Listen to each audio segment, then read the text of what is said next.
जय श्री राम। जिस किसी के अंदर ये चार अवगुण रहेंगे वो कभी अपने लक्ष्य और अपने मंजिल को प्राप्त नहीं कर सकता। वो मंजिल से भटक जाएगा, अपने लक्ष्य से भटक जाएगा। अगर ये चार अवगुण जिस किसी के अंदर होगी तो कौन कौन से? काम, क्रोध, मद, लोभ, नाथ नरक के पंथ, सब परिहरि रघुवीर ही, भजहु भजहि जेहि संत। काम, क्रोध, मद, लोभ, ये चार जो अवगुण है जिस किसी के अंदर होगी वो कभी अपने लक्ष्य, अपनी मंजिल तक नहीं पहुंच सकता है। बीच में ही वो भटक जाएगा मार्ग और उसका कार्य कभी पूरा नहीं हो सकता। ये मैं नहीं कह रहा हूँ, ये तुलसीदास जी ने रामचरितमानस में लिखा है और वही रामचरितमानस की जो चौपाई है वो मैं अभी आप लोग को सुना रहा हूँ, जिसको तुलसीदास जी ने रचा है। और उस रामचरितमानस को श्री महादेव जी उमापति उन्होंने इसको पास किया, यानी उसका लाइसेंस दिया कि ये बिल्कुल सही बात है। और ये जो चौपाई है ये रावण को उनके छोटे भाई विभीषण जी सुना रहे हैं। वो भी भरी सभा में जब देखे हैं कि रावण की बुद्धि अंधकार रूपी समुद्र में गोते लगा रही है, तब विभीषण जी ने रावण से कही है, क्या कही है? काम, क्रोध, मद, लोभ, नाथ नरक के पंथ, सब परिहरि रघुवीर ही, भजहि भजहु जेहि संत। विभीषण जी कहते हैं कि हे भैया, हे लंकापति, आप राजा हैं। मैं मानता हूं कि आपने तीनों लोक के विजय प्राप्त किया है, सब देवताओं पे विजय प्राप्त किया है, चारों दिशाओं में आपने विजय प्राप्त किया है। परंतु ये भी मैं जानता हूं कि आप वीर योद्धा हैं, आपको कोई हरा नहीं सकता। परंतु आज जो आपके अंदर ये चार अवगुण आ गए हैं, ये आपको बिल्कुल निर्बल बना सकती हैं। और ये तो छोड़िए, जो विनाश का कारण, ये जो चार अवगुण आपके अंदर, ये पूरे लंका को विनाश कर सकती हैं। हे भैया, मैं सत्य कह रहा हूं, अगर आप मेरे को अपना छोटा भाई मानते हैं तो मेरी बात को थोड़ा सोचिए। काम, क्रोध, मद, लोभ, नाथ नरक के पंथ, सब परिहरि रघुवीर ही, भजहि भजहु जेहि संत। हे भैया, बड़े बड़े ज्ञानी कह चुके हैं कि चार अवगुण जिसके अंदर होगी, काम, क्रोध, मद, लोभ, वो कभी अपने लक्ष्य पे विजय प्राप्त नहीं कर सकता। और जिसने विजय भी प्राप्त कर ली हो और उसके बाद ये चार अवगुण उसके अंदर आ गए तो वो अपने लक्ष्य से नीचे गिर सकता है।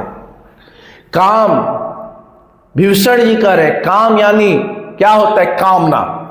देखिए, काम का अर्थ बहुत होते हैं। ये नहीं कि स्त्री का गमन करना, उसके बारे में चिंतन करना, ये कोई काम मत होता है कामना। आपके दिमाग में कोई ऐसी कामना नहीं आनी चाहिए जिसके कारण आपकी बुद्धि भ्रमित हो। ध्यान दीजिएगा, आपके माइंड, दिमाग के अंदर कभी ऐसी कोई कामना नहीं आनी चाहिए जिसके कारण आपकी बुद्धि भ्रष्ट हो और आप कोई कार्य न कर पाए और आप अपने लक्ष्य को प्राप्त नहीं कर पाए। ध्यान दीजिएगा, क्रोध आपके अंदर कभी भी, चाहे छोटा हो या बड़ा हो, कभी भी आपको क्रोध नहीं आनी चाहिए।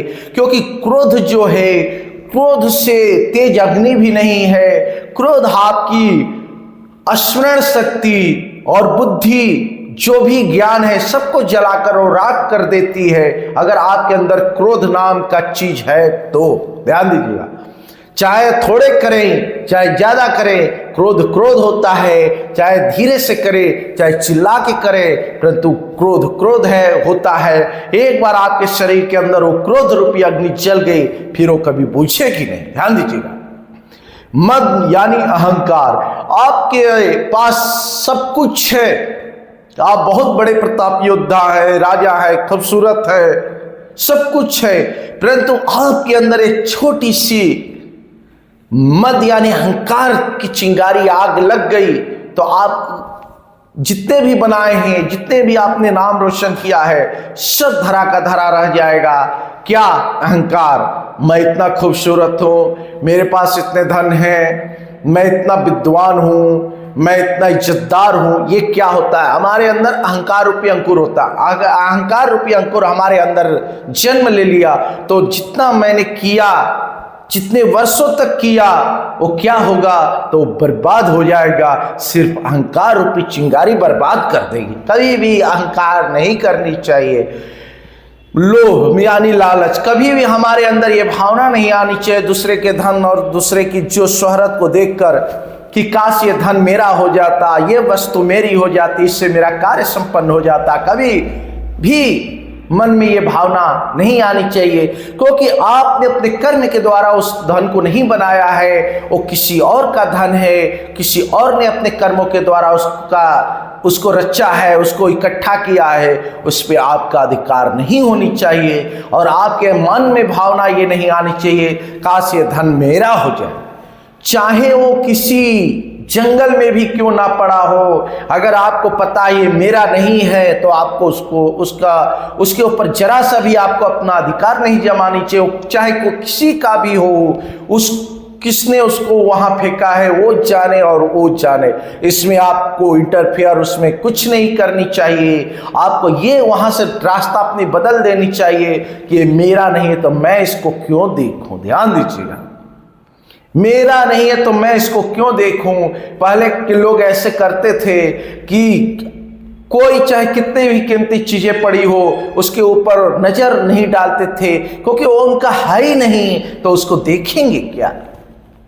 जब आप अपनी निगाहें डालेंगे फिर अपने माइंड में देखेंगे कि काश ये तो अकेला लवारिस वस्तु पड़ी है, ये लगता है इतनी खूबसूरत है, क्यों ना मैं ले लूं। तो आपके मन में कामना रूपी अंकुर ने जन्म ले लिया। इसलिए लोभ मत करिए। चार चीजें जो है मनुष्य को जड़ से बर्बाद कर देती है। ये मैं नहीं कह रहा हूं, ये विभीषण जी रावण को समझा रहे हैं, भरी सभा में कह रहे हैं कि हे भैया आप बड़े योद्धा है, चारों दिशाओं के विजेता हैं, तीरलोकी हैं, परंतु ये चार अवगुण आपके अंदर आ गए हैं। आप ये चार अवगुण के अंधेरे में के समुद्र में आप गोते मार रहे हैं। हे भैया मैं हाथ जोड़ के विनती करता हूं कि ये चार चीजों को त्याग दीजिए, आपको कोई और हरा नहीं पाएगा। परंतु हे मेरे भाई, हे राजा, आप के अंदर कामना रूपी अंकुर ने जन्म ले लिया और जिसके ऊपर मोहित हो रहे हो वही इस पूरे लंका को आग की चिंगारी रूप में आई है और आग लगा देगी, फिर कोई नहीं बचा सकता। अपने तो नहीं, इन अपने प्रजा की, अपने निशाचरों को, अपने लंका की थोड़ी सी ख्याल करिए कि अभी जो विपत्ति आने वाली है, जिस सीता पे आपका प्रेम है, इतना विश्वास है, वही सीता आपको बर्बाद करने के लिए आई है। हे भैया मैं हाथ जोड़ के कहता हूं कि सीता को राम के पास लौटा दीजिए, क्योंकि ये चार अवगुण आपके अंदर आए हैं, तो इसको निकाल दीजिए और आराम से राज करिए। और सुनिए, इस सब मोह माया छोड़िए और उस परम पिता परमात्मा की शरण में चले, जिसको संत लोग भजते हैं, और सारे सुख को आप साइड में रखिए। हे भैया मैं सही कहता हूं कि आपकी जीवन रूपी नैया बहुत से पार जरूर लग जाएगी।